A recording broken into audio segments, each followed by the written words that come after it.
Selamat tengah malam kepada semua pendengar Misteri Jam 12. Saya akan ketengahkan kisah yang pertama pada tengah malam ini di Ria 897 FM. Berikut kisah ingin saya bacakan ini datang daripada Nora. Beliau ingin ketengahkan satu peristiwa yang mana beliau pernah mendapatkan hikmat. Ya, pernah mendapatkan hikmat pakar untuk sesuatu perkara yang ingin disampaikan kepada seseorang.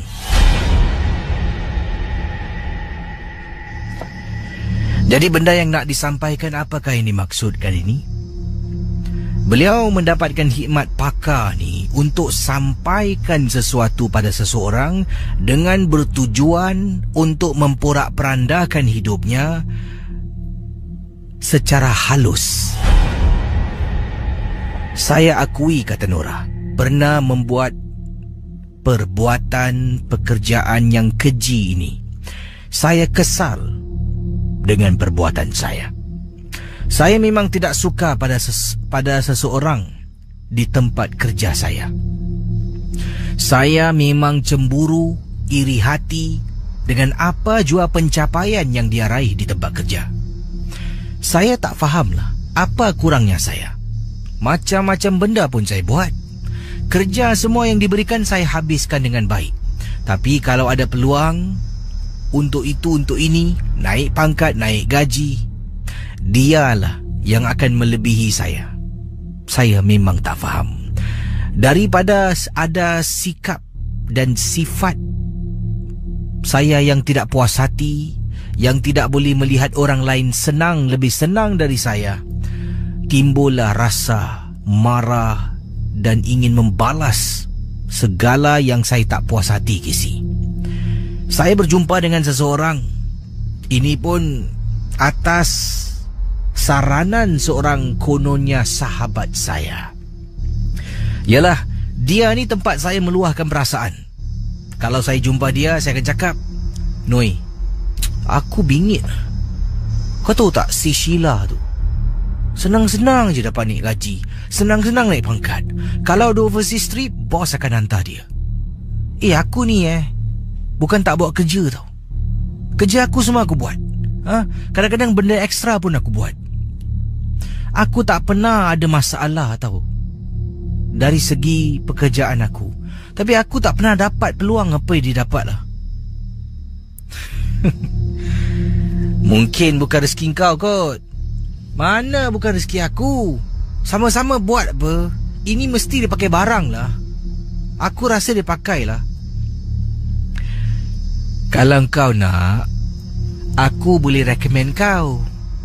Ada seorang pakcik ni, handal. Ramai orang dah pakai hikmat dia tau. Termasuk artis. Ya ke? Takkan aku nak bohong kau. Aku sendiri pun dah pakai. Apa dia boleh buat dah? Kau jumpa dia, kau beritahu masalah kau, tengoklah apa dia boleh buat. Jadi Nora menetapkan satu tarikh bersama dengan temannya. Mereka berdua berjumpa dengan pakar ni. Nora meluahkan perasaan, kenapa dia tak dapat peluang, kenapa itu, kenapa ini. Pakar tu pun berkata kepada Nora di dalam rumah ketika dia nak mendapatkan hikmat pakar ini. Bayangkan pendengar Ria 897.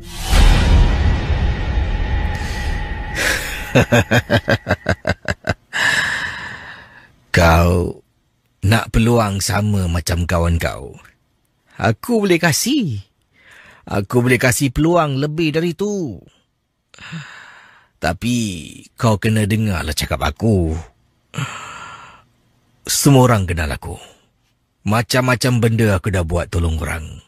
Tak ada satu pun yang tak berjaya. Kalau kau nak, kalau kau setuju, kau boleh dengar kata aku. Saya boleh. Saya boleh. Kena buat apa, Tok? Tok bilang saya. Apa jua, Tok. Asalkan saya dapat peluang macam kawan saya tu. Baguslah kalau kau setuju. Okey, kita mulakan upacara. Pendengar Ria 897 FM, Nora kata saya duduk depan Tok. Kemudian atuk tu mula bakar kemenyan depan saya. Bakar kemenyan, asap mula naik berkepul-kepul. Saya terhidu asap kemenyan, agak terbatuk sedikit. Kemudian atuk tu ambilkan limau, dihiris-hiris-hiris masuk dalam mangkuk yang ada air, tidak pasti air apa Casey. Kemudian atuk tu mengambil sejenis daun, kalau tak silap saya daun sirih. Dia masuk dalam mulut, dia kunyah. Dan perahan air limau dengan campuran ada beberapa benda yang lain, dia minum. Dia sembuh dekat saya yang sedang duduk. Mata saya hanya terpejam-pejam, kelap-kelip. Buka tutup. Setiap kali sembuh, saya akan tertutup mata. Dia sembuh lagi. Kemudian katanya tunggu sekejap. Dia pun bangun. Dia datang dengan botol kecil, macam botol minyak atar yang kecil. Kemudian dia letak botol tu di atas tempat bara. Dia pegang dengan tangan, ada tali, dan tali itu bawah tu adalah botol kecil.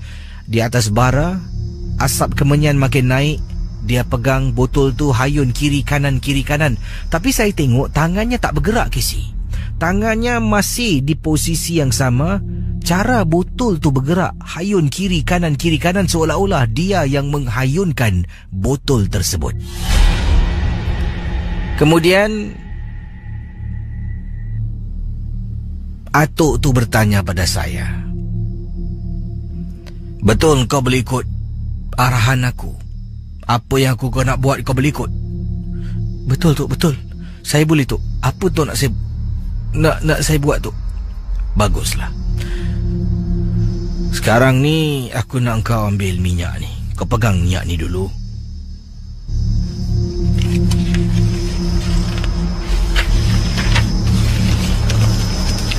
Aku punya syarat senang. Syarat aku, kalau kau dah dapat apa yang kau impikan, nanti dia akan bawa engkau pergi tempat tu. Dan dekat tempat tu kau bawalah barang-barang yang telah pun Tok tuliskan. Kau tahu baca? Tahu, Tok. Baguslah, aku bergurau saja dengan kau. Dalam tulisan tu ada senarai 7 barang. Antaranya ada pulut kuning. Ada juga barang-barang yang perlu kau cari. Jadi kalau kau dah dapat apa yang kau nak, pergi dekat pokok tu, kau tinggalkan barang-barang ini. Kau terima kasih dengan dia. Ingat, kemudian kau cakap dengan dia, kalau tak ada dia, kau tak akan dapat ni semua. Terima kasih. Engkau sujud dekat pokok tu, cium akar pokok tu. Boleh? Boleh, Tok. Boleh. Jadi Nora ni mengambil benda tu, nak jalan keluar. Dah semangat ni, dah kasih Tok duit pengeras, dah dapat barang yang diinginkan. Kemudian atuk tanya, ya Tok, engkau tahu kan nak guna dengan barang tu? Aku belum habis lagi kau dah keluar. Saya tak apa. Barang ni senang. Minyak ni kau ambil, kau sentuh dekat tangan dia ke, dekat lengan dia, dekat leher, asalkan terkena pada kulit dia. Lepas tu kau tunggulah. Kau tunggu, apa yang kau nak, engkau akan dapat. Tapi ingat, jangan lupa pengeras yang aku suruh hantar dekat pokok.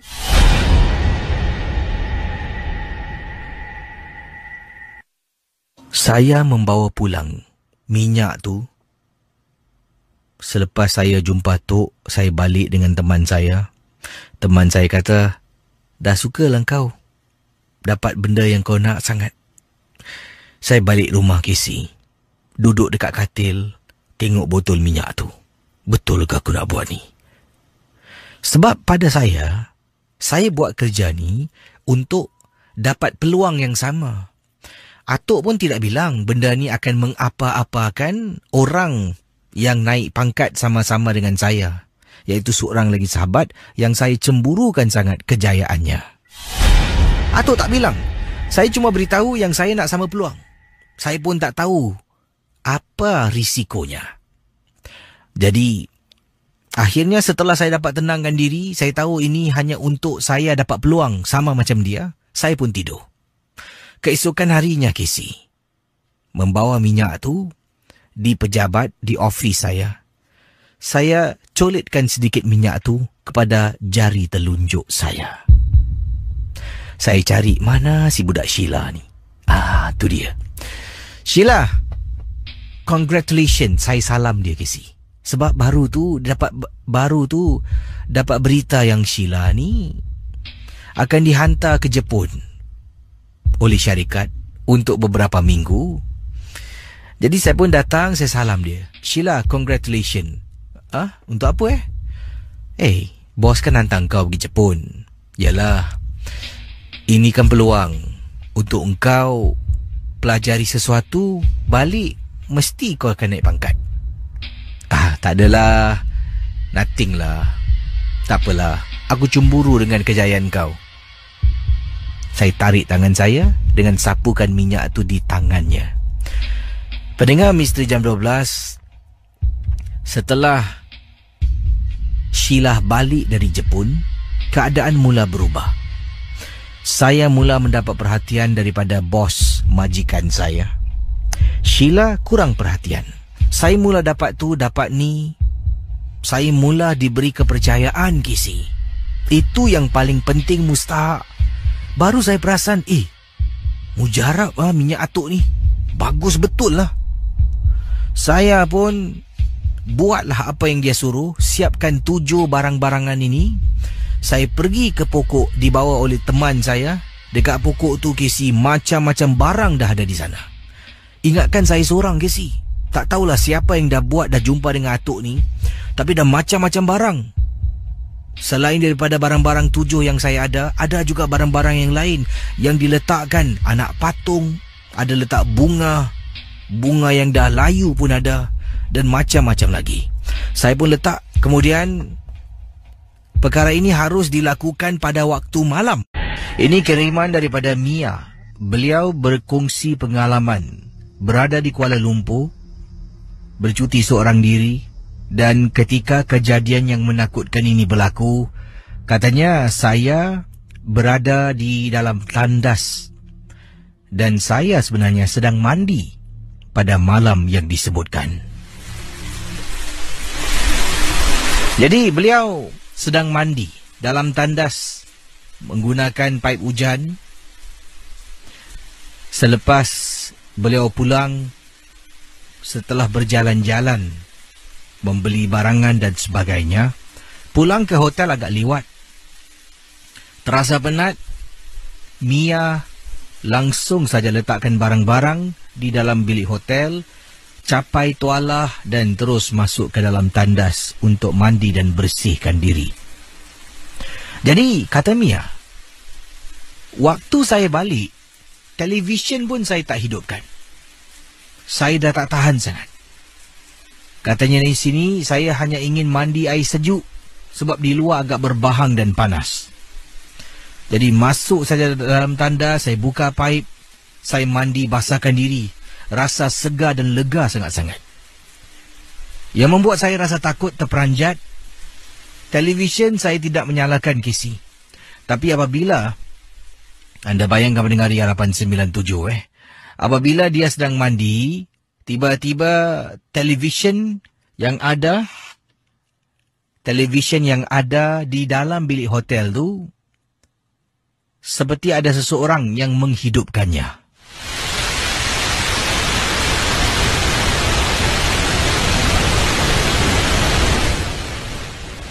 Daripada suara televisyen yang perlahan, kemudian jadi kuat, jadi kuat, jadi kuat, jadi kuat, jadi kuat. Pendengar Misteri Jam 12, Mia memberitahu dalam kiriman email kepada saya.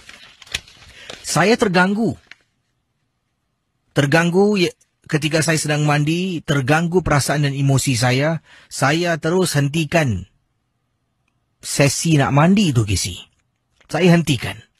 Kemudian saya capai tuala, lap badan tubuh saya kasih kering.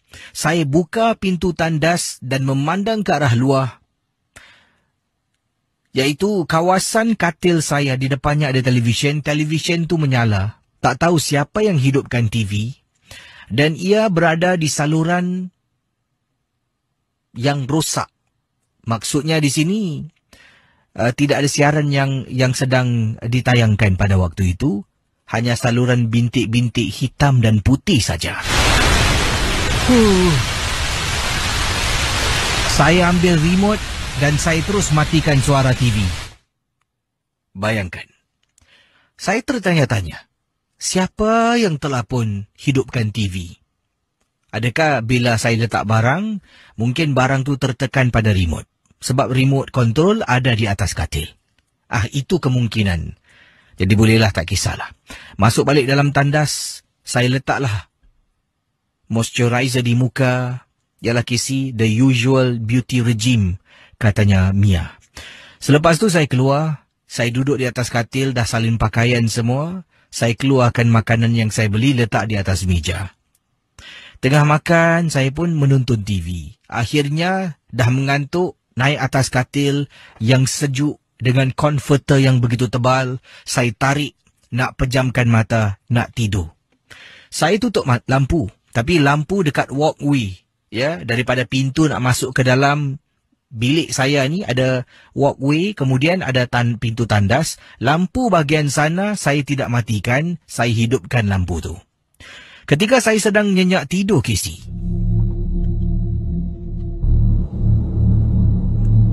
sekali lagi televisyen yang ada di hadapan saya menyala dengan sendirinya dan bunyi televisyen tu agak kuat sampaikan saya terbangun dari tidur. Hei, siapa ni? Mana pula remote aku? Saya mencari remote. Saya fikirkan saya tidur, saya terlanggar remote sehinggakan TV itu menyala dengan sendirinya. Sebab saya tertekan. Cari remote, cari tak jumpa, Casey. Rupa-rupanya remote control pada TV ada di atas almari TV di hadapan katil saya. Seingat saya, bila saya tidur, saya baring dekat atas katil, saya sedang channel hopping waktu tu dan remote control ada dekat tepi saya, katanya Mia. Tapi pada malam tu, setelah saya tidur, saya tersadar sebab bunyi televisyen yang bising, ia menyala dengan sendirinya. Saya cari remote tak jumpa. Bila saya pandang, remote ada di atas almari televisyen di hadapan saya. Siapa yang alih? Adakah aku yang alihkan? Mungkin aku tak perasan, aku lupa. Saya bangun ambil remote. Pendengar Misteri Jam 12. Jadi, anda bayangkan, Mia mengambil remote TV dan tutup TV itu. Matikan televisyen. Jadi bila televisyen tu gelap, terus jadi blank screen, ia seolah-olah menjadi cermin, ada reflection. Bila saya tutup TV, alangkah terperanjatnya, saya nampak reflection, Casey, daripada TV yang gelap dan hitam. Reflection walaupun dalam bilik saya gelap, oleh kerana ada lampu dekat walkway menuju ke arah pintu keluar bilik hotel, lampu tu menyebabkan sedikit sinaran cahaya kepada TV dan nampak refleksi di katil saya. Casey, saya nampak macam ada orang sedang baring di atas katil saya, Casey, dengan saya. Bila ternampak refleksi itu, saya toleh ke belakang dengan segera. Sememangnya tidak nampak apa-apa pun yang ada di atas katil saya. Pendengar Misteri Jam 12, pada malam tu saya rasa tak sedap hati sangat-sangat. Memang saya ni kalau boleh nak tukar bilik, tapi saya rasa mungkin mana-mana saya pergi pun ada gangguan sebab saya seorang saja yang tinggal dan saya seorang wanita. Makhluk-makhluk halus ni seperti jin memang sukakan kehadiran wanita. Jadi apa saya lakukan? Saya keluarkan handphone ataupun telefon bimbit saya. Saya memang ada download surah-surah bacaan. Saya pun download dan buka surah-surah bacaan itu. Saya letak tepi katil saya. Saya tidur dan saya dapat tidur dengan nyenyak sampailah ke pagi. Saya menginap di hotel ini untuk 2 malam saja. Malam yang kedua, apabila saya balik setelah saya keluar juga shopping membeli belah, saya balik hotel seorang diri, kata Mia. Saya buka pintu. Bilik hotel memang gelap sebab saya belum masukkan kunci hotel, kad pada pada Swiss, main Swiss bilik hotel yang saya menginap ini, kata Mia. Apabila saya tolak pintu dengan tangan banyak barang, saya pun letak satu persatu di hadapan pintu. Baru nak tanggalkan sepatu saya, Casey, dalam bilik hotel saya. Ini beliau katakan, nak percaya atau tidak, terpulanglah pada semua. Tengah tanggalkan sepatu ni, saya terpandang koridor menghala ke ruang tidur bilik hotel. Di sebalik ruang tidur tu, katil saya. Dekat atas katil, Casey, dengan jelas saya nampak macam ada bantal peluk. Casey, mana ada hotel siapkan bantal peluk? Semua adalah bantal biasa. Saya nampak dengan jelas susuk tubuh ni diikat seolah-olah macam mayat ataupun jenazah seseorang. Apabila dah ternampak depan mata, saya waktu tu dah memang tak berani lagi. Saya dengan segera tutup balik pintu. Saya turun ke bawah pergi ke reception. Saya beritahu masalah saya dalam bilik. Reception pun tanya bilik yang nombor berapa. Dia cuba tengok kalau dia boleh pindahkan saya ke tempat yang lain. Ia memakan masa lebih kurang setengah jam. Saya duduk dekat bawah, tunggu untuk mereka carikan bilik yang baru untuk saya. Tak apalah, take your time, asalkan saya dapat bilik, dalam hati saya berkata. Kemudian dia kata okey, dah boleh tukar bilik. Dia kasih saya bilik yang lain. Saya cakap boleh tak minta tolong salah satu bellboy naik atas. Kata boleh. Jadi seorang bellboy ni ikut saya naik atas. Saya pun masuk dalam bilik. Dia berdiri dekat pintu bilik. Saya dengan segera, barang-barang yang saya beli semua saya masukkan sumbat dalam luggage saya. Saya tarik perlahan-lahan keluar. Kemudian sedang jalan menuju ke arah bilik saya yang baru, dibantu oleh bellboy, saya terlupa sesuatu. Jadi saya kata pada bellboy, alamak, dik, boleh tolong akak tak? Akak lupalah dekat atas almari ada akak mispek. Boleh tolong ambilkan tak? Boleh kak. Saya pun serahkan kunci pada dia. Dia pergi balik ke bilik saya. Dia masuk dalam bilik tu. Bila dia keluar balik, saya dapat lihat wajahnya pucat, seolah-olah sesuatu yang tak kena. Bila diserahkan pada saya, tangannya menggeletar, Casey, menggigil. Dik, engkau okey tak? Okey kak. Sekarang baru adik tahu kan kenapa kakak nak tukar bilik. Kakak pun kena juga. Yelah, kalau tak, takkan aku nak tukar bilik. Ya Allah kak, atas katil kak, tengah baring Saya pun tak tahu kak, seram juga Sampaikan budak yang tolong saya nak pindah bilik ni pun ternampak, Casey, dengan jelas di atas katil, Casey, terbujur baring panjang seolah-olah macam jenazah yang telah pun dikafankan. Bila pindah ke bilik yang baru, alhamdulillah, Casey, bilik saya ni tidaklah seseram bilik yang pertama. Tapi hanya untuk semalam, saya bolehlah sampai ke pagi, bangun, sarapan dan check out, pulang ke Singapura. Ada di antara kita pernah dengar mana mungkin ibu ataupun lebih tepat lagi nenek-nenek kita ni banyak sangat petua-petua pantang larang. Dan ada katanya kalau tidur malam jangan tidur berbaring. Miringkan tubuh ke kiri ataupun ke kanan. Jadi ini kiriman daripada seorang pendengar. Kalau tadi Tri itu adalah seorang wanita. Ini kiriman dari pendengar yang bernama Dayah yang berkongsi, yang mana beliau ni tinggal bersama dengan neneknya. Nenek selepas satu kejadian pada keluarga Dayah ni, Katanya Dayah dia terpaksa untuk sementara waktu tinggal bersama dengan nenek dan pakciknya lah.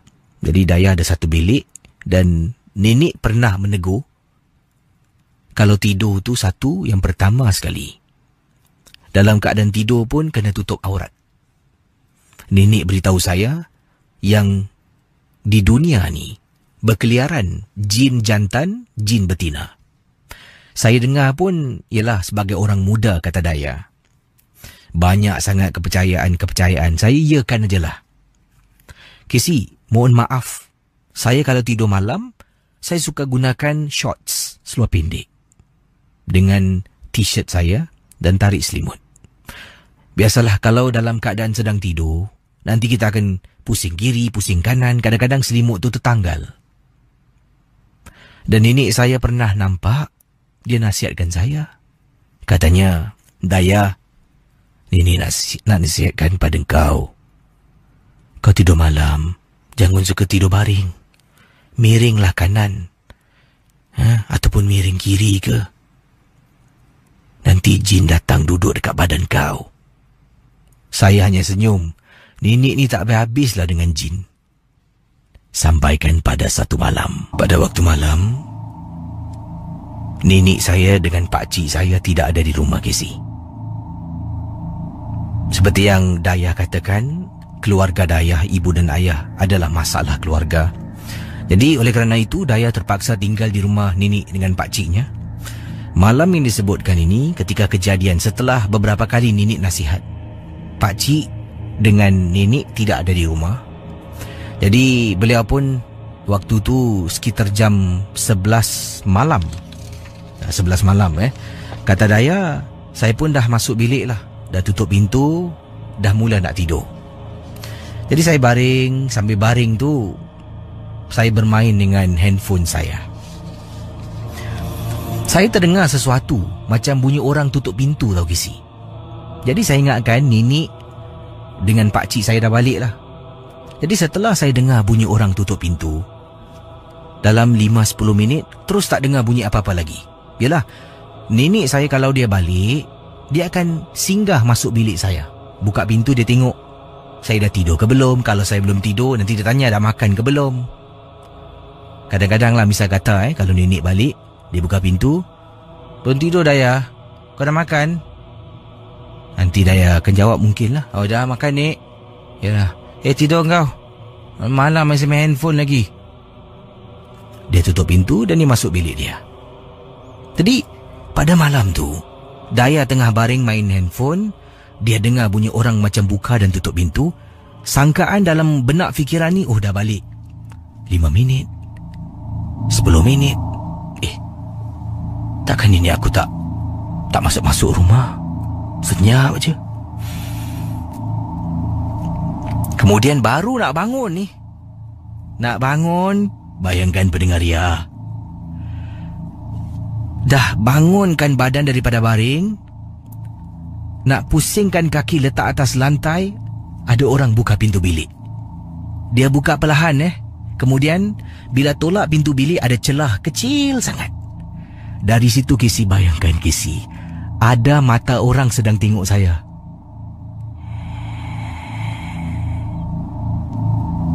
Nek, nenek Nek, Nek, jangan main-main lah. Nek.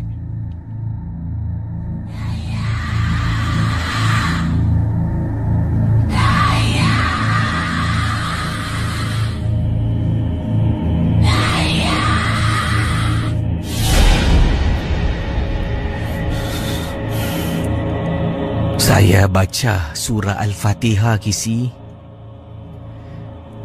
Ya Allah, Casey, bila saya baca surah Al-Fatihah, saya tak tahu, Casey pendengar Ria 897, anda bayangkan saya baca sedikit contoh. Dayah sedang Bismillahirrahmanirrahim, Alhamdulillahirrabbilalamin, Ar-Rahmanir. Tiba-tiba benda tu, Maliki yaumiddin, iyyaka na'budu. Saya terdiam, Casey. dia boleh sambut apa yang saya baca. Nenek, jangan main-main lah. Pak Long. Saya terus telefon Pak Long saya. Pak Long jawab telefon. Pak Long dalam perjalanan nak balik ke rumah. Dipendekkan cerita, alhamdulillah saya dapat kekal dalam bilik tu. Gangguan tu walaupun dah berhenti, tapi perasaan takut masih ada. Saya dengar bunyi buka pintu, saya dah takut. Kemudian masuk nenek punya suara. Daya. Nenek. Nenek tolak pintu. Kau belum tidur lagi? Tanya nenek dengan selambut. Nenek tak tahu. Kata Daya yang nenek dia tidak tahu keadaan cemas yang berlaku dalam rumah. Nek, nak tidur lah ni. Saya nak cakap tidur dengan nenek. Malam tu pun saya malu gisi. Jadi, setelah nenek keluar dari bilik, saya pun tidur. Tapi kali ni saya buka pintu dan saya buka lampu kecil di tepi katil saya. Saya tidur tiarap. Saya tidur baring. Kemudian saya beralih pusing tidur tiarap. Tak selesa gisi. Tidur miring tak selesa. Saya baring balik. Baring terlelap mata. Terkebil-kebil. Akhirnya, saya mata terkebil sebab tahan daripada nak tertidur. Takut sangat-sangat. Akhirnya saya tewas dan saya terlelap. Tengah tidur, dalam keadaan mata pejam, saya rasakan tangan kiri kanan saya tak boleh bergerak kisi. Seolah-olah macam ada orang tahan dan nafas saya semakin lama semakin tipis. Tak boleh tarik nafas kisi. Dan saya teringat pesan nenek saya. Kalau saya tidur baring, kata Daya, cuba kalau tak boleh bernafas, cuba saya istighfar dalam hati, perlahan-lahan istighfar. Kesi nak cakap dalam hati pun susah, bayangkan. Saya cuba. Akhirnya dalam hati boleh bercakap. Saya ulang. Daripada dalam hati ia terus ke bibir saya.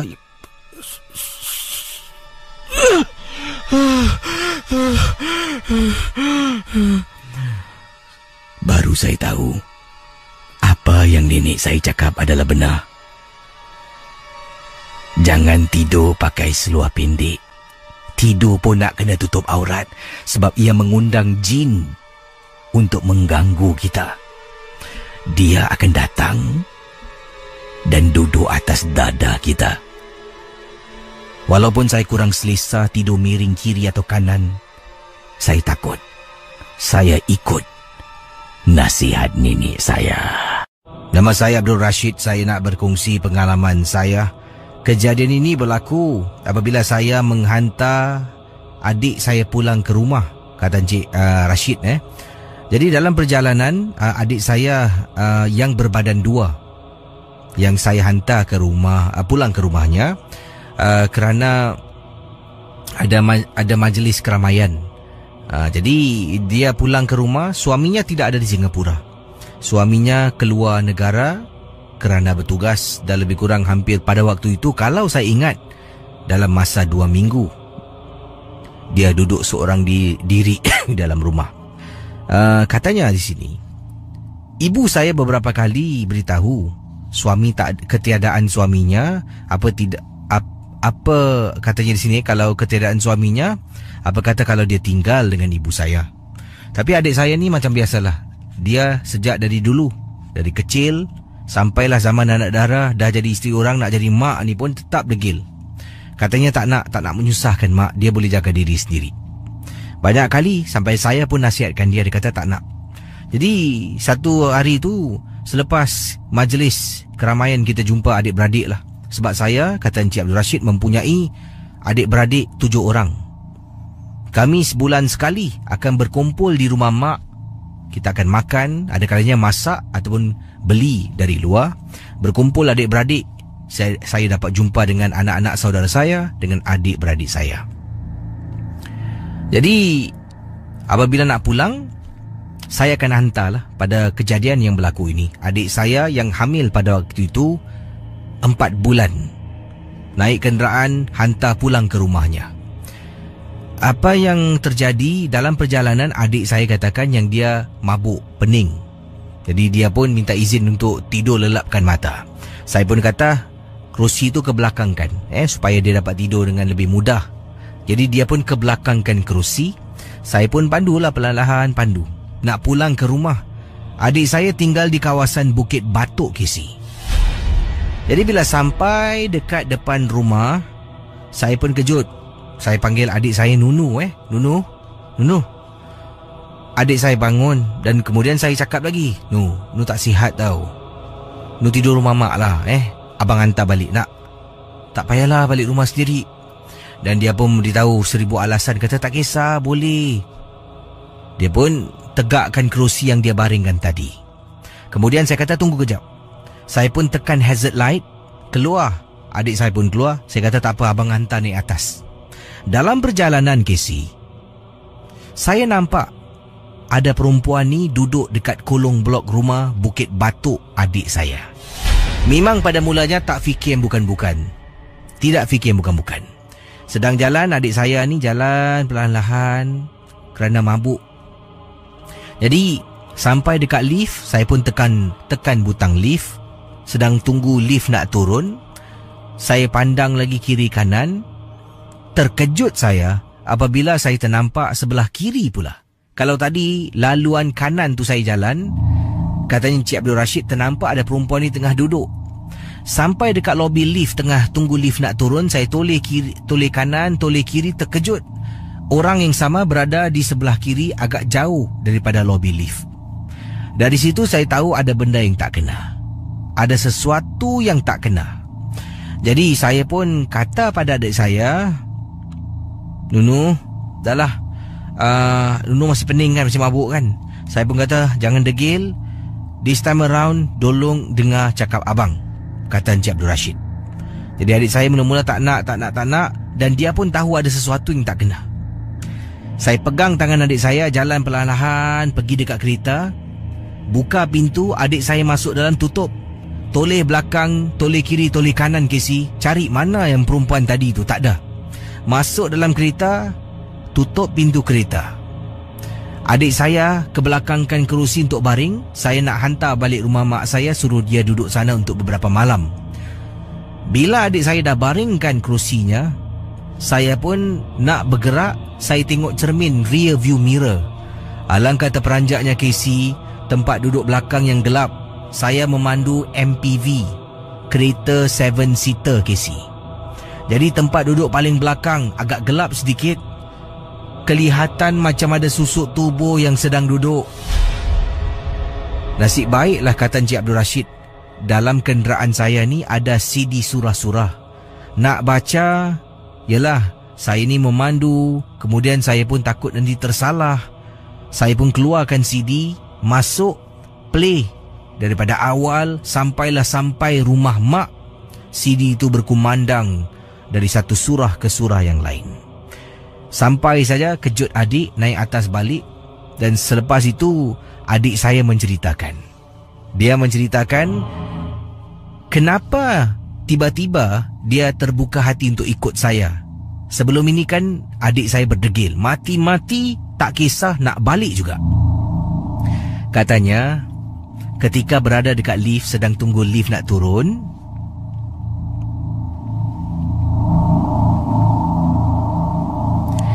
dia nampak benda bungkusan putih, sama serupa macam pocong. Benda tu berada dekat dalam lift. Lift yang ada di Singapura, untuk pengetahuan anda, ada cermin kaca. Kita boleh lihat bahagian dalam. Jadi sementara lift tu turun, bahagian dalam tu agak melopong, tapi gelap. Dia seolah-olah nampak refleksi makhluk berbungkus putih seperti pocong. Bila saya tanya pada adik, dengan tidak ada sebarang bantahan, dia kata okeylah balik. Sebab dia pun tahu ada sesuatu yang tidak kena. Terima kasih. Kisah-kisah yang anda dengar merupakan misteri jam 12. Tidak ada sebarang bukti yang boleh mengesahkan kebenarannya.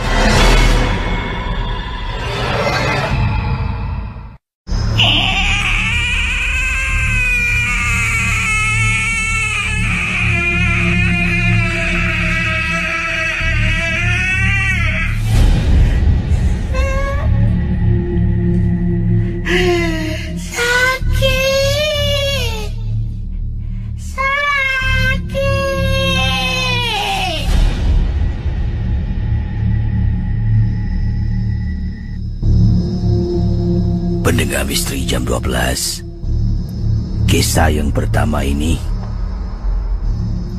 terjadi dalam satu sesi rawatan. Ketika seorang mangsa perbuatan orang dirawat oleh seorang pakar perubatan ini, dan mula mangsa bertutur, maki hamun, kata-kata kesat, melaga-lagakan ahli keluarga yang ada dalam bilik. Jadi oleh kerana itu,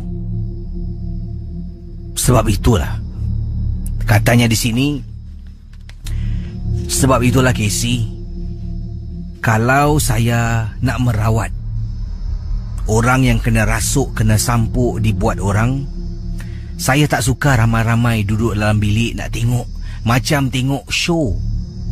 Sebab makhluk ni, dia akan keluarkan segala benda yang dia tahu. Dia akan melaga-lagakan ahli keluarga yang ada dalam bilik tu. Jadi ada baiknya bila seseorang merawat kita keluar.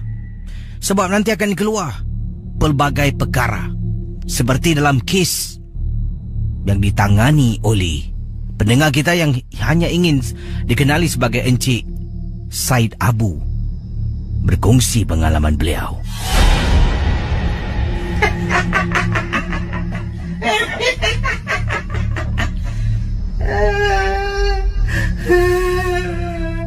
Hei, Mila, aku tahu. Kau tak tahu ke? Si Mila ni selalu cakap busuk pasal kau. Aku kadang-kadang perhatikan dari jauh. Dalam sesi perubatan yang saya lakukan, subjek yang kena sampuk ni saya gunakan namanya A. Pada waktu itu A yang kena rasuk, kena sampuk ni adalah adik kepada B yang memanggil saya. B tidak duduk serumah, B dah pindah tinggal dengan suami. Si A ni cakap dekat B yang C adalah sepupu yang ada dalam rumah tu. Mereka memang ada sedikit selisih faham sebelum ni. Jadi dia tambahkan lagi. Bila dia cakap, saya tengok dia ni ada motif nak orang gaduh. Saya pun kata semua keluar dalam bilik kecuali ada beberapa orang harus saya letak dalam bilik itu sebagai saksi. Saya terus merawat Casey, membaca surah-surah Ruqyah. Setiap kali saya baca, dia akan konon-konon tak dengar. Bila saya baca dan tegas dan yakin dengan surah-surah yang saya baca, mulalah dia meraung.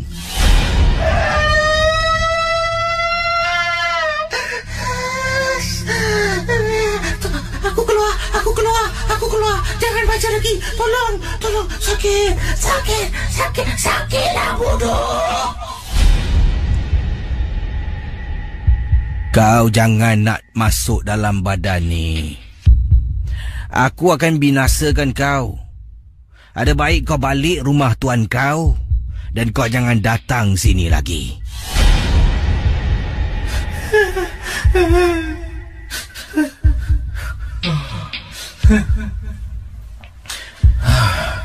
Dia dah tak ada lagi. Dah tak ada lagi. Ada kalanya makhluk ni konon-konon akan keluar, tapi tidak, dia bersembunyi. Nanti tuan punya diri akan keluar, cakap dia dah selamat, tak ada lagi. Jadi kalau orang yang tidak ada pengalaman, orang tengok okey, dah keluar, dah selesai, dia berkata saya balik. Bila balik, dia mula lagi, dia mula mengganggu, menghantui. Jadi benda ni pandai main peranan, pandai berlakon, Casey. Sampaikan akhirnya saya cuba dan cuba. Dia berjaya keluar dan langsung kembali kepada tuannya. Ada kalanya, kata Encik Said Abu, benda-benda ini akan mengugut. Sebagai seorang tukang obat dalam dunia perubatan Islam ini, macam-macam ugutan yang saya pernah terima. Antaranya, ini dialog yang ditulis oleh Cik Said Abu untuk saya kongsi dalam rancangan MJ12.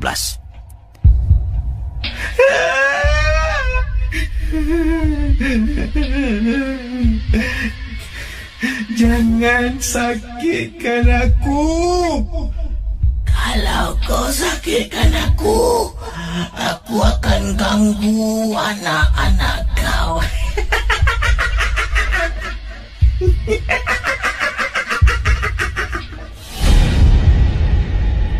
Benda ni akan cakap macam-macam. Dia kenal, Casey, berapa ramai anak kita ada, kita duduk dekat mana, dia tahu. Tapi janganlah kita sesekali termakan dengan kata-kata ugutan. Sebab kita ni lebih mulia, lebih hebat dari dia. Satu lagi sebelum saya akhiri pengalaman yang ringkas, ingin saya kongsi satu lagi pengalaman. Saya pernah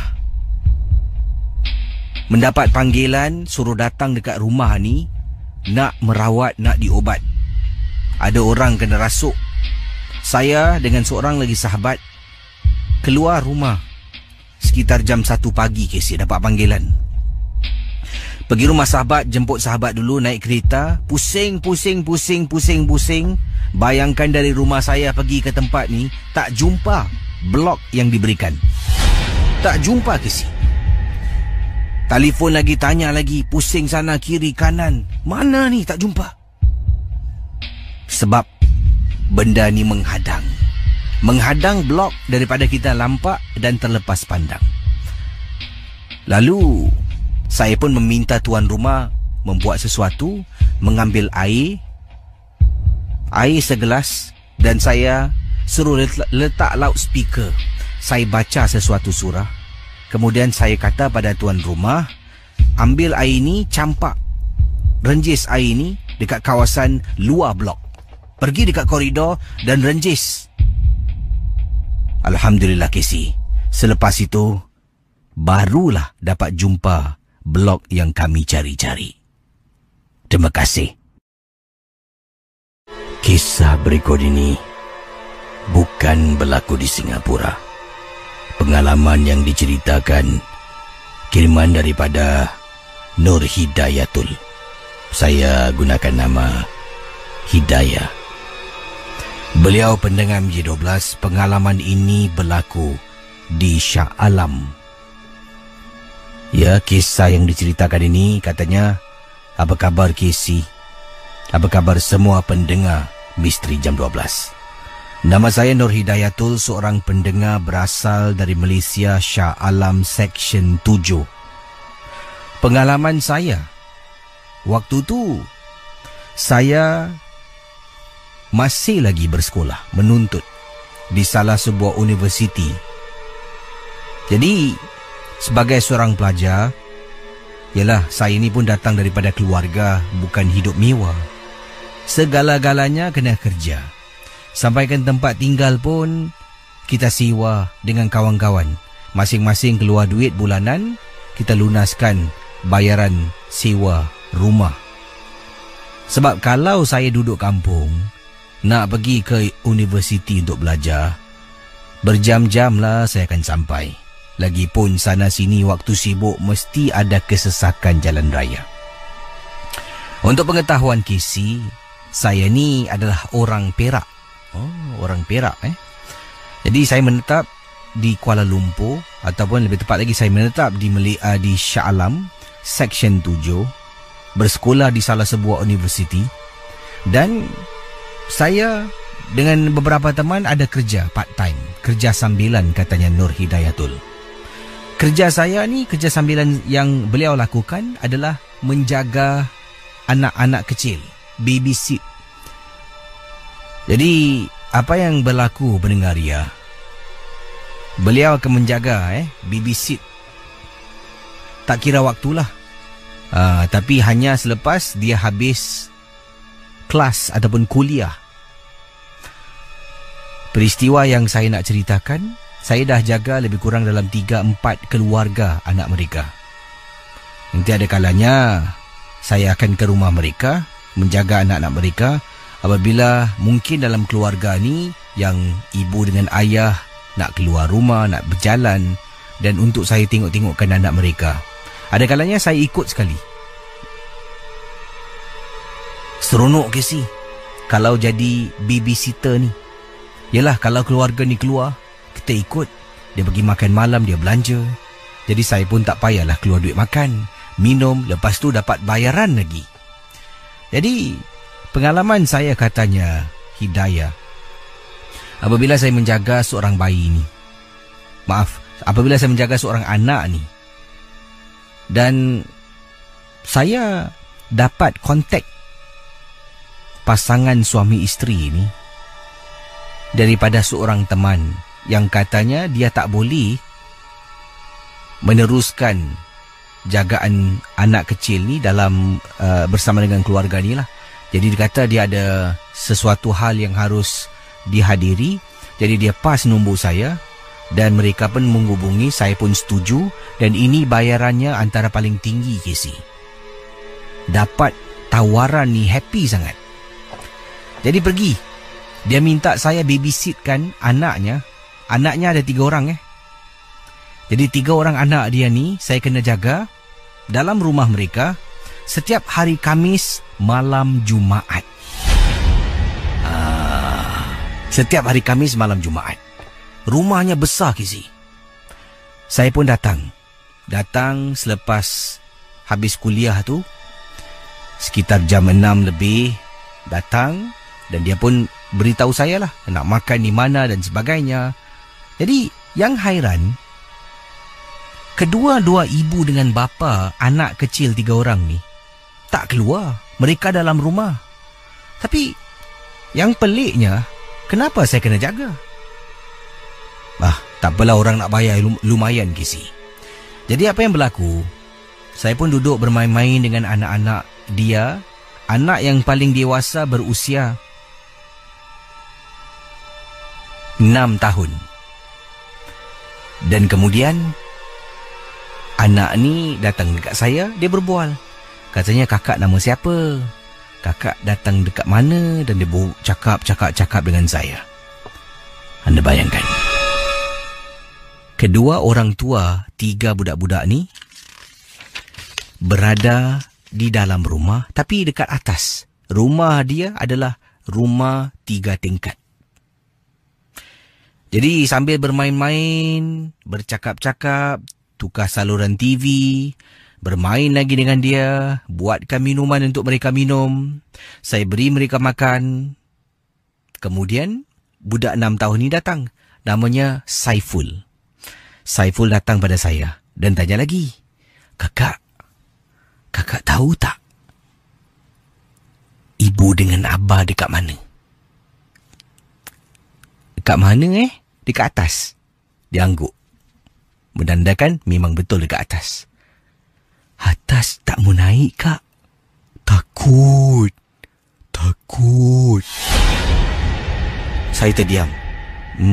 Saiful cakap apa ni? Apa yang takut? Tak mau naik. Ibu dengan abah ke atas buat kerja sibuk Tak, kak. Atas ada hantu.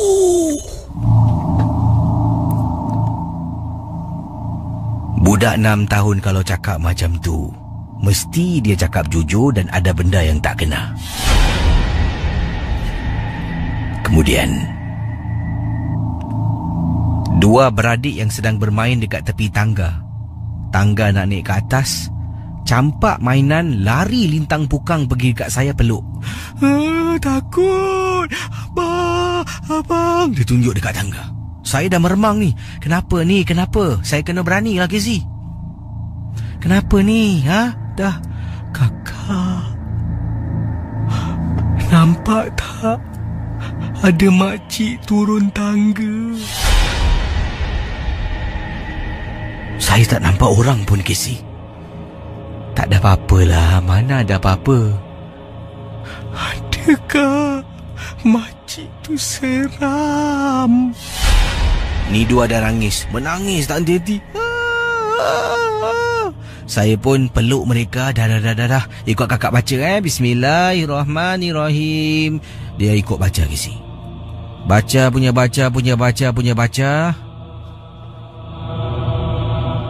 Tiba-tiba bulu rumah saya meremang sangat-sangat. Pendengar Ria 897.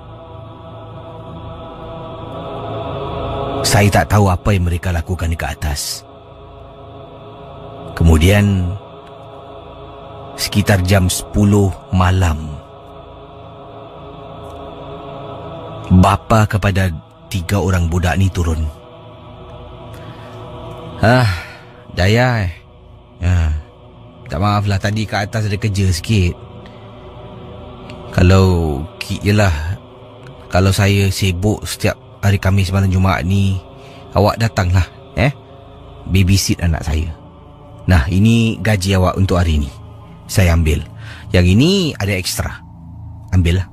Nanti jumpa hari Khamis depan. Saya angguk-anggukkan kepala. Kemudian anak yang 6 tahun ni tengok saya dari jauh, berdiri di belakang ayahnya, giling kepala. Kenapa ni? Saya pun tinggalkan dan balik ke rumah. Saya beritahu hal ini kepada kawan saya. Kawan saya suruh saya telefon teman yang recommend. Telefon beberapa kali tak jawab. Akhirnya dia jawab panggilan saya.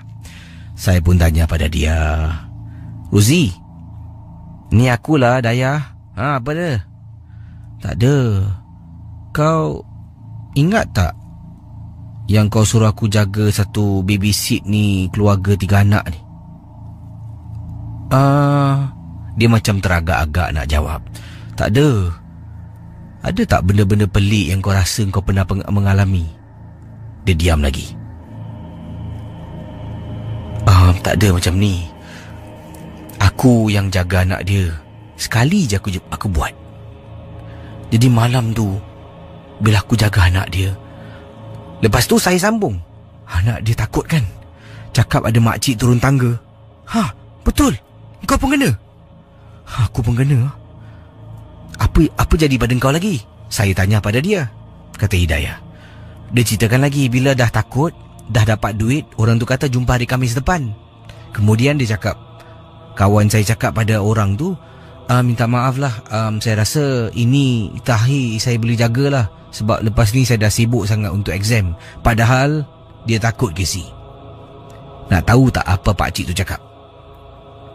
Beginilah, kalau minggu depan awak tak dapatkan saya pengganti ataupun awak tak datang, awak tahu nanti apa akan berlaku. Lebih baik awak cari pengganti dan jangan ceritakan. Saya dengar terkejut, Kesi. Minggu depan saya tak nak datang. Apa akan jadi pada diri saya, Kesi? Saya takut semacam sampaikan nombor telefon ni, saya serahkan pada satu lagi kawan. Takut nanti saya kena gangguan. Dan kawan ni pula datang ke rumah tu, buat babysit. Hanya sekali, datang balik telefon saya, tanya benda yang sama, dan nombor tu dipas pada kawan yang lain. Dan ini menjadi satu cycle yang berantai. Saya, katanya Hidayah, tertanya-tanya siapa sekarang yang menjaga 3 orang anak kecil, sebuah rumah dekat Shah Alam Section 12. Rumah nombor unit tak boleh saya beritahu anda. Dekat jalan mana, mohon maaf saya tak boleh beritahu. Kalau dapat orang offer untuk jaga 3 budak ni, bayaran yang lumayan, fikirlah masak-masak. Saya ingin bertanya pada anda, kalau anda dalam situasi lah, situasi, adakah anda akan mungkin kalau anda dah tahu sekarang, mungkin benda cerita ni benar-benar ataupun tidak, tak pastilah. Kalau wujud kisah yang diceritakan, babysitter nombor berantai, jeng, awak dapat nombor tu, bayarannya lumayan. Mungkin dalam waktu anda jaga 6 sampai 10 malam, 4 jam jaga anak, jaga anak orang, 3 orang. Mungkin dibayar, kalau dolar tu dibayar $200. Wow. Adakah anda akan menjaga ataupun tak apalah, kisi kirim salam aja? Bagaimana agaknya? Apakah mungkin anak kecil tu nampak, dia nampak makcik turun tangga, tapi Hidayah kata beliau tak lihat, cuma dapat rasakan bulu rumahnya meremang sangat-sangat. Dan apa yang sedang dilakukan oleh ibu dan ayah kepada 3 orang anak ni? Naik atas tingkat 3, apa dia buat? Dan ada kata di sini, pengirim kita yang tidak ingin namanya disebut, private message. Katanya ini daripada, okey, ini nama samaran saya gunakan, Ari, Ari bukan nama sebenar, nama samaran. Casey, jangan gunakan nama saya, sebutlah nama-nama yang lain lah. Katanya nama saya Ari. Dan kisah yang Casey baca tadi tu tentang babysitter ni, saya juga pernah dengar. Dan dengar daripada cerita-cerita mulut orang ni, saya pun tak pasti adakah ini benar ataupun tidak. Kedua ibu dengan bapa budak-budak ni adalah pemuja toyol. Jadi setiap hari Khamis malam Jumaat dia akan puja toyol. Toyol ni disuruh keluar untuk curi duit. Untuk mereka, untuk kekayaan mereka, katanya Ari. Selain dari itu, ada juga makhluk-makhluk yang lain dia pelihara dalam rumah. Tingkat paling atas tu adalah tempat dia memuja dalam rumah ni. Sebab tu ia dilakukan pada hari Khamis malam Jumaat. Kenapa tidak hari lain? Dan kenapa mereka suruh jaga anak tapi mereka dalam rumah? Itu yang saya dengar. Tapi saya katanya Ari tak pasti adakah kisah ini benar sama sekali. Ataupun kalau kisah ini benar, adakah andaian yang diberikan, cerita yang diberikan tentang di atas tu dia buat apa, dan sebagainya, benar ataupun tidak. Ini kiriman dari pendengar kita, Kak Samsia. Beliau berkongsi peristiwa yang terjadi di rumahnya. Ketika dia berada dalam rumah seorang diri, dia sering terkena gangguan. Dan gangguan ini bukan datang daripada luar, singgah dalam rumah ke, dalam perjalanan on the way ke, dia terserempak, tidak. Ini adalah perbuatan manusia yang hantar. Jadi, kata Kak Samsia, Casey, rumah kakak ni, Alhamdulillah Casey. Mohon maaf, kakak bukan nak menggah bangga diri, tidak. Tapi ini kakak nak kongsi supaya ia juga menjadi satu, perkara yang kita lakukan. Kakak dengan suami, Alhamdulillah katanya Kak Samsia, dalam rumah kita mendirikan solat. Dan suami kakak gemar mengaji. Kalau dia ada di rumah, selalunya dia akan mengaji selepas solat. Maaf, nak terbatuk, tahan-tahan, terbatuk juga. Jadi selalunya suami Kak Samsia akan mengaji selepas solat maghrib. Dia akan ngaji sampailah masuk isyak, dia akan solat isyak sekali. Jadi dengan ini mungkin katanya Kak Samsia, ini sebagai satu pendinding dan pagar dalam rumah. Dan apa yang berlaku dalam kita berniaga ni, kakak dengan suami ada perniagaan kecil-kecilan. Biasalah Casey, orang-orang Melayu ni ada yang bagus menyokong bisnes kawan-kawan, menyokong bisnes saudara mara. Tapi ada pula yang matanya merah Casey, tak puas hati. Jadi dipendekkan cerita, kakak tak nak tuduh sesiapa, tapi daripada pengalaman kakak, daripada solat yang kakak lakukan, doa yang kakak pinta sepertiga malam, tanda-tanda yang diberikan, dan bantuan seorang rakan, benda yang datang mengganggu kakak kalau kakak seorang diri dalam rumah adalah sesuatu yang dihantar. Jadi apa yang berlaku, katanya Kak Samsia, benda ni tak boleh masuk. Nanti tengah duduk dekat ruang tamu waktu malam, tengah tunggu suami balik. Suami kakak ni memandu teksi part time malam-malam hari. Nanti dia keluar memandu, kakak duduk dalam rumah. Kadang-kadang kakak dengar ni seperti orang beri salam. Assalamualaikum. Kakak punya orang, kalau dengar orang beri salam, kakak tak akan jawab. Kakak akan toleh tengok dekat ruang tamu. Tengok dekat pintu ruang tamu, ada orang tak?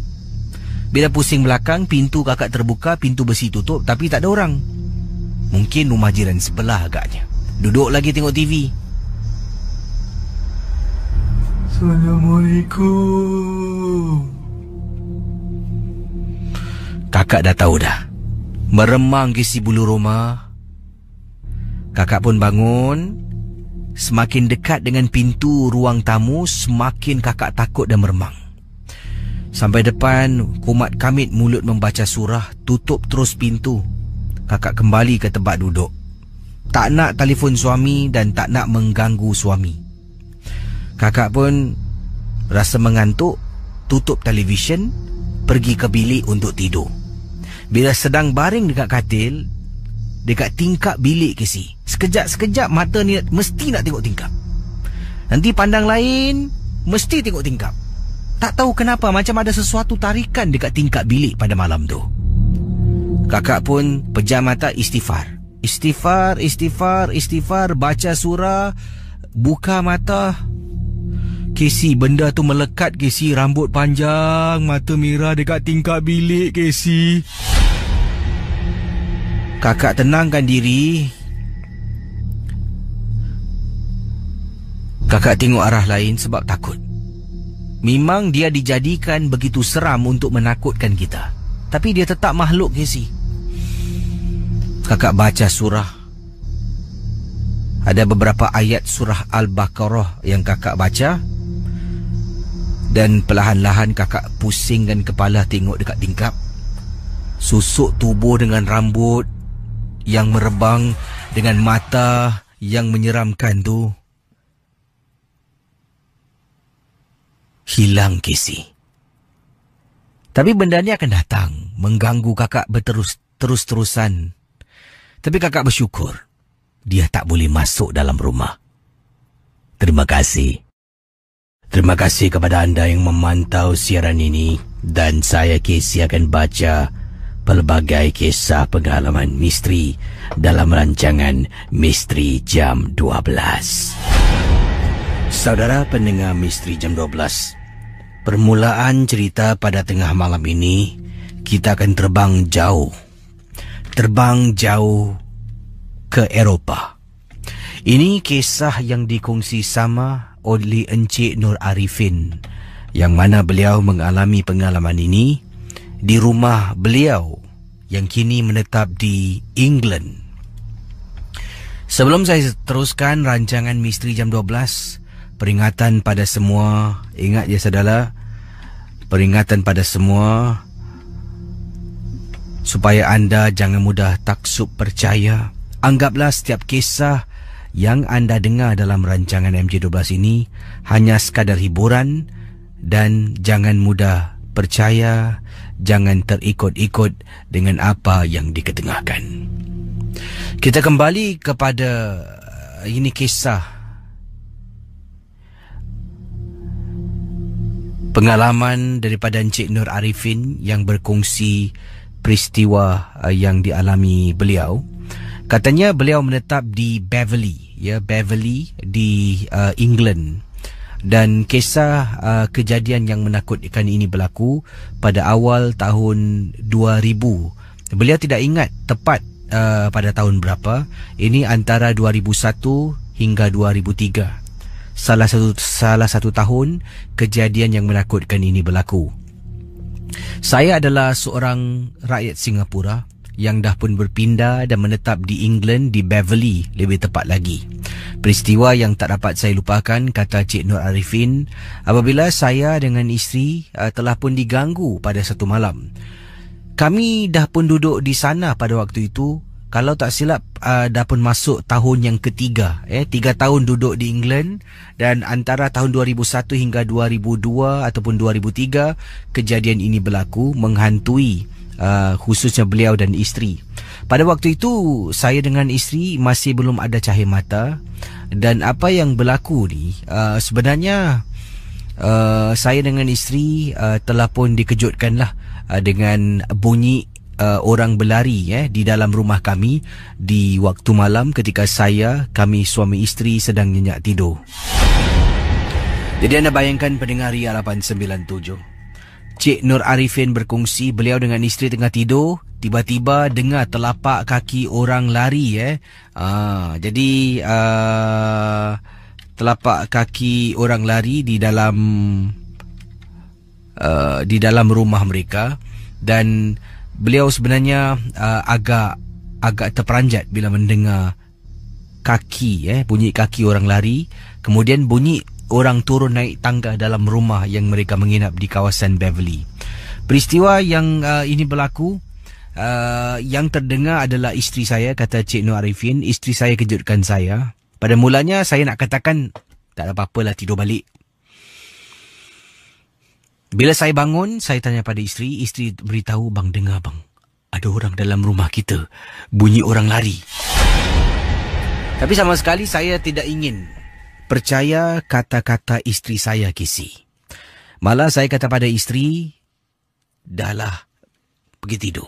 Sejurus lepas saya kata pergi tidur, saya dengar apa yang isteri saya katakan awal tadi. Bayangkan dia, pendengar Ria 897 FM.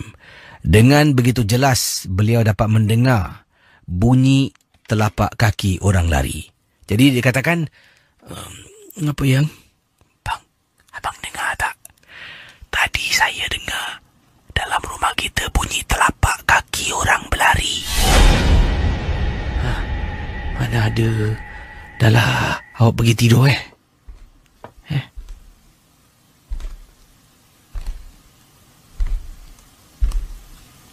Dapat dengar? Anda bayangkan, mula-mula dengar macam bunyi hentakan kaki orang. Kemudian baru dengar dengan jelas bunyi orang berlari dalam rumah kami. Saya bangun, keluar daripada bilik tidur. Bila saya pandang keluar, memang ternyata tidak ada orang, Kisi. Turun bawah, saya tengok tingkap, tengok pintu, tidak ada tanda-tanda orang pecahkan rumah. Masuk ke dalam rumah kami secara paksa, tidak ada. Jadi, pada waktu tu, bila saya berada dekat bawah bahagian ruang tamu rumah kami, isteri saya berada dekat atas, tingkat 2. Tiba-tiba, bila saya dekat bawah, sedang periksa keadaan rumah, semuanya okey. Terus, isteri saya terpekik. Abang! Saya lari naik atas.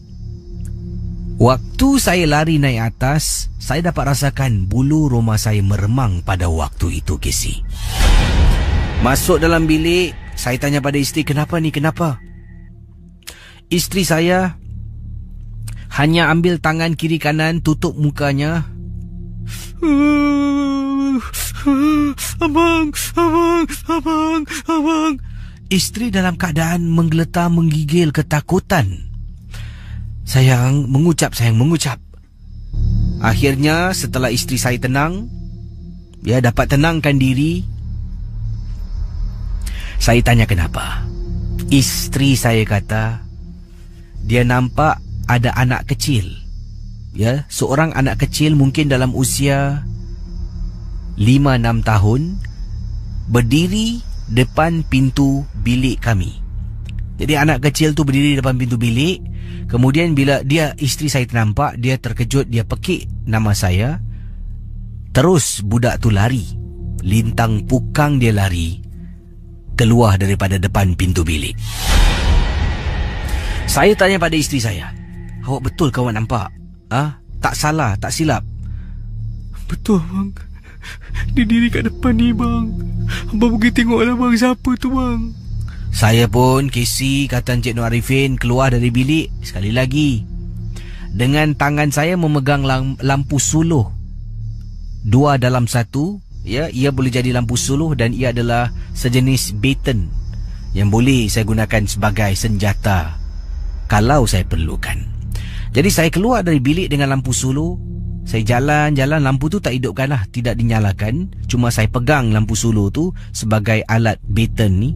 Kalau ada apa-apa boleh saya gunakan sebagai senjata. Saya masuk bilik satu, yang pertama ni, tidak ada orang. Bilik berikutnya pun tidak ada orang. Saya masuk dalam tandas, tak ada orang. Saya datang balik pada isteri, saya kata, abang dah periksa bilik semua dengan tandas. Memang tidak ada sesiapa pun. Awak betul ke awak nampak? Isteri angguk-angguk kata, betul bang, bang jangan duduk sini lagi bang. Bang jangan duduk sini lagi bang. Isteri saya kalau boleh nak pindah rumah. Katanya dia takut duduk dalam rumah ni. Tapi apakan daya Casey? Nak pindah rumah bukan mudah. Memerlukan wang, memerlukan saya dengan isteri pergi survey dan cari yang sesuai dengan bajet dan sebagainya. Kami kekal tinggal di dalam rumah tu. Tapi setiap malam kalau tidur, bunyi telapak kaki anak kecil lari tu adalah sesuatu perkara yang biasa. Terima kasih dan selamat tengah malam. Dari Cik Nur Arifin, Beverly, England.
Ini kiriman daripada Kak Ani, berkongsi peristiwa.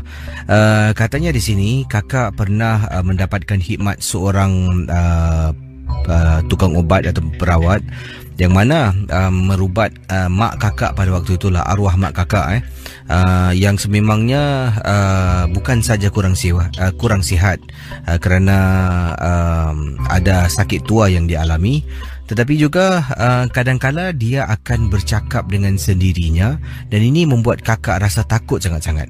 Nanti bila suami keluar bertugas memandu teksi pada waktu malam, hanya kakak yang tinggal dalam rumah tu, nanti kakak dalam bilik sedang nak tidur, kakak akan dengar dia akan ketawa, dia akan menangis dalam bilik dan pernah beberapa kali juga sedang nyenyak tidur, tahu-tahu kakak nampak, kakak perasan terbangun sebab dalam bilik kakak dia sedang berdiri dan sambil memanggil-manggil nama kakak.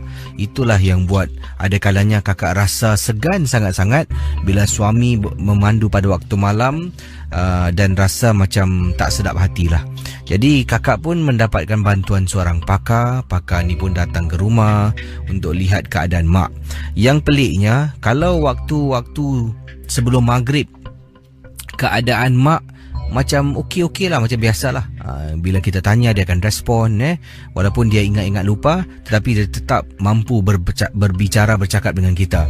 Tapi alangkah terkejutnya bila tiba selepas waktu maghrib tu lah, nanti dia akan mulalah buat perangai.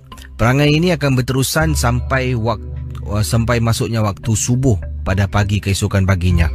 Dan pakar tu pada mulanya memberitahu tidak ada apa-apa gangguan lah. Mungkin yang mak kakak alami ini adalah sakit tua dan sakit nyanyuk. Jadi kakak pun terima hakikatnya, cuma nak periksa lah adakah benar mak kakak ada gangguan. Jadi pakar tu kata tidak ada, itu semua hanyalah satu penyakit. Kakak pun okeylah, rasa lega sangat-sangat. Dan 2 hari kemudian, apa yang berlaku inilah membuat kakak terperanjat. Kakak waktu tu sedang duduk dekat ruang tamu. Sambil duduk sedang bercakap tau, kata Kak Ani. Duduk dekat ruang tamu sekitar jam 11 malam, sedang berbual-bual, berborak-borak dengan adik kakak. Jadi sedang bercakap dengan adik di telefon. Kita seringlah dan kerap berbual pada waktu malam. Jadi cakap. Apa yang berlaku, adik pun tanya tentang mak, bagaimana mak tengah buat apa, sihat tak. Jadi kakak pun cakap, oh mak dalam bilik tengah tidur. Kemudian tengah cakap ni, tiba-tiba mak kakak bersuara, aku kat sini takkan kau tak nampak. Kakak terperanjat Casey. Mak kakak rupanya sedang duduk di meja jamuan, meja makan jamuan. Sedang duduk. Kemudian dia sedang tengokkan kakak dan dia cakap, aku dekat sini takkan kau tak nampak. Kakak terpekik lalu istighfar. Adik kakak pun tanya, Kak. Sampaikan dia bertanya pada kakak apa berlaku, apa terjadi. Kakak pun beritahulah, ya Allah dik, mak keluar duduk dekat meja makan ni, tak perasan pula, kata kakak. Kemudian kakak pun terus berbual. Selepas kejadian itu, lebih kurang dalam 5 minit lah, kakak bercakap dengan adik. Kemudian tengok jam pun dah malam sangat, nak tidur. Dan kakak pun letak telefon. Bila kakak letak telefon, kakak nampak mak ni masih duduk. Kakak pun cakap, mak, tak masuk ke bilik tidur? Tidurlah pukul berapa ni? Jadi kakak pun jalan. Kakak lalu tepi bilik mak kakak. Jadi tengah jalan tepi bilik mak kakak, tengok bilik kosong, tak ada orang. Jalan bilik kakak, terperanjat Casey. Kakak nampak susuk tubuh mak kakak sedang baring di atas katil dalam bilik kakak. Bayangkan pendengar Ria, nampak mak pada mulanya berada dekat ruang tamu sedang duduk. Jalan selepas dia menegur, selepas Kak Ani menegur mak beliau, Kak Ani pun jalan menuju ke arah bilik. Lalu depan bilik mak, bilik kosong lah, yang pasti mak sedang berada di ruang tamu. Apa yang memeranjatkan, sampai depan bilik Kak Ani terkejut bila tengok dalam bilik dia, mak Kak Ani sedang baring di atas katil. Jadi Kak Ani sekarang terpinga-pinga tau. Yang dekat depan tu tadi, Kak Ani nampak mak ke atau yang tengah baring ni mak Kak Ani? Kak Ani diri dekat luar bilik sambil kepala Kak Ani toleh kiri kanan untuk tengok dalam bilik ruang tamu. Mak. Dalam bilik bangun Casey. Ani, minta maaf lah Mak tadi datang sini, ingatkan kau ada dalam bilik. Mak nak pergi bilik balik, mak penat lah. Mak tumpang baring kejap. Jadi kakak masuk perlahan-lahan. Mak nak tidur sini dengan Ani ke? Tak apalah ni, mak masuk bilik mak balik Mak kakak pun bangun, keluar dari bilik. Dan kakak baring dekat atas katil yang mana mak kakak baring. Kakak terkejut Casey. Kata Kak Ani, itulah kali pertama ni kakak terkena gangguan sedahsyat itu. Sesuatu menyerupai mak kakak sampaikan dia bersuara, aku dekat sini takkan kau tak nampak. Kiriman daripada Nur Natrisha berkongsi, ini berlaku ketika beliau hamil. Dan ini merupakan kehamilan yang pertama. Waktu itu beliau tinggal di kawasan Bedok South, yang mana kejadian ini berlaku di rumah beliau lah. Suami bertugas pada waktu malam, katanya Nur. Saya gunakan nama Nur, nama ringkas. Jadi pengalaman Nur yang dikongsi sama peristiwa yang tak dapat dilupakan. Pada kejadian gangguan ini berlaku setelah 3 hari. Setelah 3 hari beliau mendapat tahu yang dia berbadan 2. Jadi bila periksa doktor mengesahkan bahawa Nur berbadan 2 dan berita ini hanya dikongsi bersama dengan kedua orang tua mereka lah. Jadi sebelah pihak suami, ibu dan ayah dapat tahu serta adik-beradiknya. Di sebelah pihak suami, ibu dan ayah serta adik-beradik suami dapat tahu. Kata Nur, 3 hari selepas berita ini dikongsi, saya baru balik daripada rumah mak saya. Saya tinggal di Bedok South. Mak saya juga tinggal di kawasan yang sama, berdekatan. Daripada rumah mak saya, kalau saya nak pergi, nak pulang ke rumah, boleh berjalan kaki. Bila saya berada di rumah mak suruh datanglah sebab masak sesuatu merupakan lauk kegemaran saya. Jadi apabila nak pulang tu, mak saya sebenarnya suruh saya bermalam sahaja di rumahnya oleh kerana dah terlampau malam. Kalau hari-hari biasalah, waktu saya tidak hamil, paling lewat saya pernah pulang pukul 2 lebih pagi. Dan suami pun tidak ada di rumah. Suami saya bertugas. Yalah Casey, Singapura ni selamat Casey. Balik pukul 2-3 pagi pun tetap kita dapat rasa selesa. Jadi waktu tu saya dah hamil. Dan kalau tak silap saya, jam 11 lebih malam. Itu pun siang juga Casey. Mak saya cakap, dah lah Nur, kau tidur sini sudahlah. Kau nak balik buat apa Nur? Jadi saya pun kata pada mak saya, tak kisahlah, kan dah biasa saya balik. Mak saya kata, dulu kau belum hamil, sekarang ni kau dah berbadan 2. Alamak, tak apalah, ni baru, perut pun belum nampak, kata saya pada mak lah. Jadi saya pun mengambil lauk tu yang dibungkus oleh mak saya dan terus pulang ke rumah. Pendengar Ria 897, anda bayangkan seorang wanita hamil yang tinggal di Bedok South, yang mana Bedok South ini, untuk pengetahuan pendengar-pendengar di luar Singapura, Bedok South adalah sebuah estet perumahan yang agak sunyi, ya. Estet perumahan di waktu malam ni antaranya, kalau sunyi, Bedok South lah tempatnya. Dan beliau ni balik seorang diri, berjalan kaki jam 11 lebih malam dengan keadaan hamil. 3 hari selepas dia berkongsi berita ini kepada kedua orang tuanya. Jadi Nur berjalan kaki pulang ke rumah dengan tangan memegang makanan yang dibungkus oleh ibunya untuk dibawa pulang. Dalam perjalanan, kata Nur, saya dapati macam rasa tak sedap hati, seolah-olah saya diikuri dari belakang. Saya teruskan perjalanan dan sampai di kolong blok rumah saya ternampak ada seorang makcik sedang duduk di kolong blok. Di kolong blok rumah saya ada tempat orang bermain dam. Itulah bangku dam. Makcik itu sedang duduk seorang diri. Saya nampak dari jauh. Saya jalan dan jalan sampailah saya berada di lobi lift rumah saya. Saya pun tekan dan tunggu lift untuk turun ke bawah. Pada waktu itu lift itu berada di tingkat paling atas Casey. Sedang tunggu, tiba-tiba ada seorang makcik menegur saya. Katanya di sini, Nak. Saya terkejut bila toleh, bukankah ini makcik yang aku nampak awal tadi duduk di kolong blok? Jadi Nur pun pusing, toleh ke belakang dan bertanya, ya cik, boleh saya bantu? Makcik haus lah nak. Makcik nak minum air. Dari tadi makcik cari air. Boleh tak kasih makcik air? Pendengar Ria 897, kata Nur, dia rasa simpati dengan keadaan makcik tu. Bukan takut rasa simpati. Sebab makcik tu benar-benar dalam keadaan kesedihan dan kehausan nak minum air. Jadi Nur pun kata, makcik kalau haus, makcik ikut saya lah naik atas. Jadi dalam perjalanan, lift pun sampai. Anda bayangkan, ya, ini yang berlaku ketika berada di dalam lift nak pulang ke rumah. Makcik yang tidak dikenali menghampiri Nur. Bukan rasa takut yang mengganggu ataupun menghantui beliau, tetapi rasa simpati.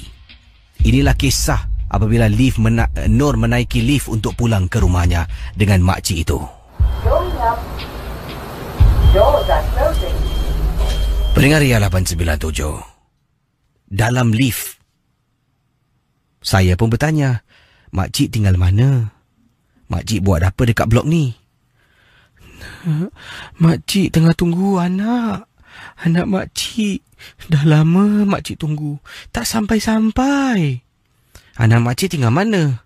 Tinggal sini ke? Tak tahulah nak. Makcik cuma haus ni.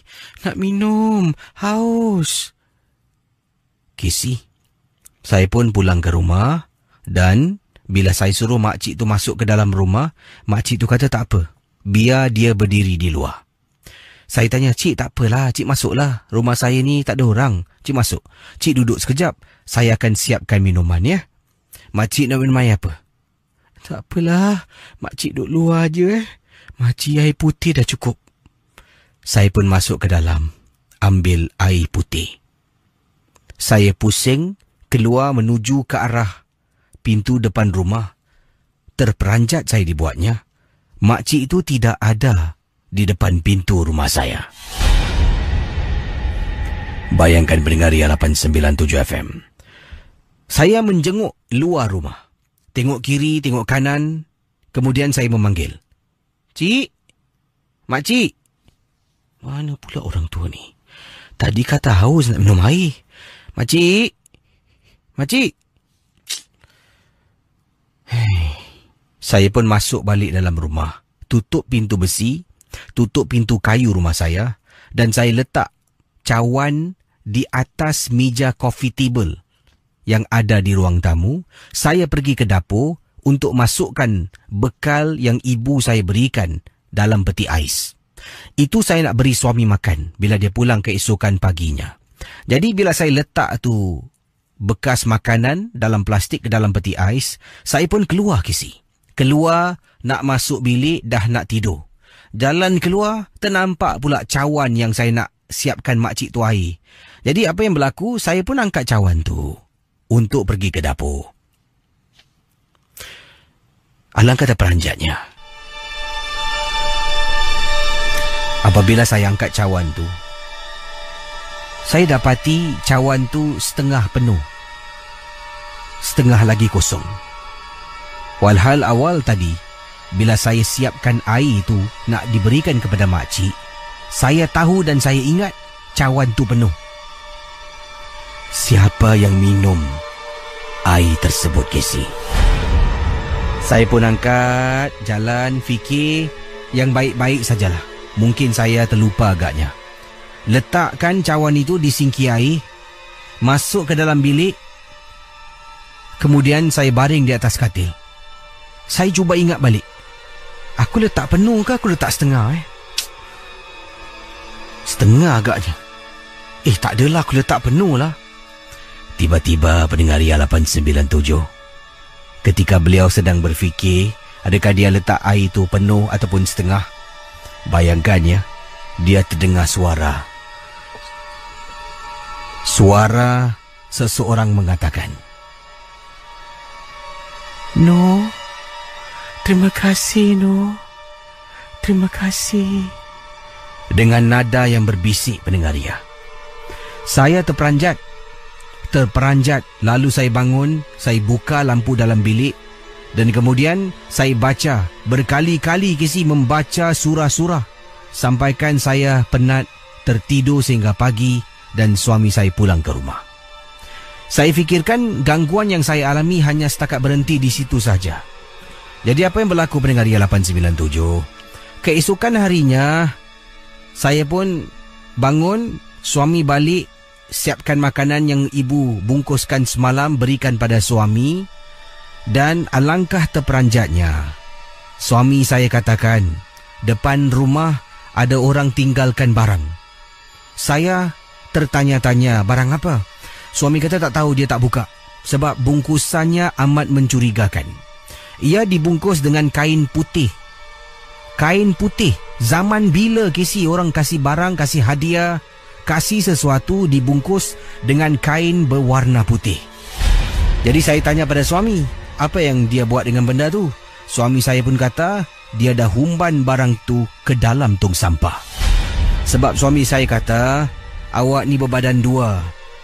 Saya takut kalau orang-orang nak apa-apakan awak.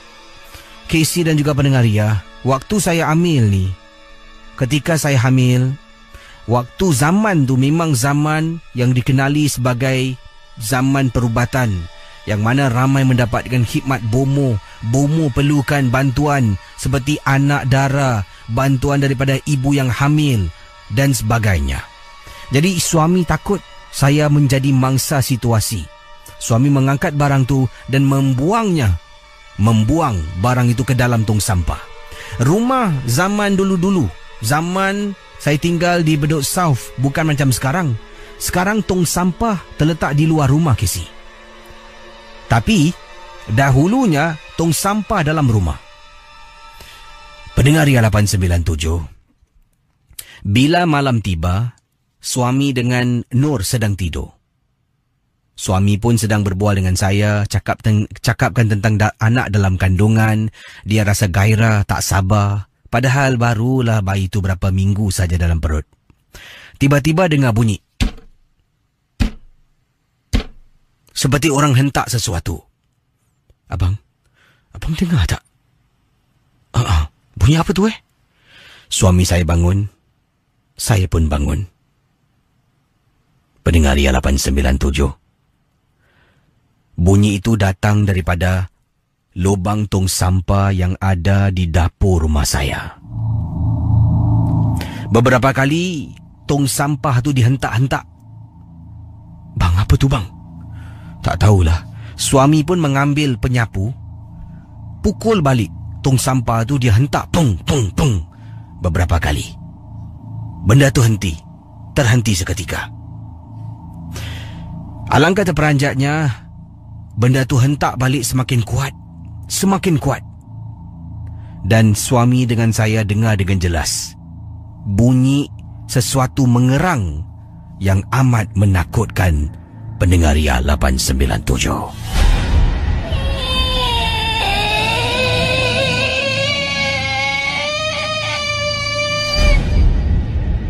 Abang, perut saya sakit bang. Abang, perut saya sakit bang. Kata Nur apabila saya mendengar suara mengerang tu datang daripada lubang sampah. Perut saya mula sakit, Casey. Saya mula menangis terpekik-pekik. Suami tanya kenapa. Semakin kuat suara tu, semakin sakit dan nilu perut saya dibuatnya. Akhirnya suami saya dapat menenangkan dirinya buat seketika. Suami saya berdiri, memandang ke arah kiblat, mengangkat tangan kiri dan kanan, melaungkan azan sekuat-kuatnya. Bayangkan apa yang berlaku pada malam itu. Setelah suami azan, gangguan daripada tong sampah itu tidak lagi menghantui saya dengan suami. Perut saya masih agak sakit sedikit, tetapi berkurangan sedikit demi sedikit. Mungkin Casey, pada malam itu, mungkin bungkusan yang suami buang ditujukan kepada saya. Jadi bila buang dalam tong sampah, benda itu mengamuk dan naik ke atas rumah untuk menghantui saya dengan suami. Mohon maaf kalau kisah saya agak panjang sedikit, tapi inilah pengalaman yang tak dapat saya lupakan. Ingin saya kongsi dalam rancangan Misteri Jam 12.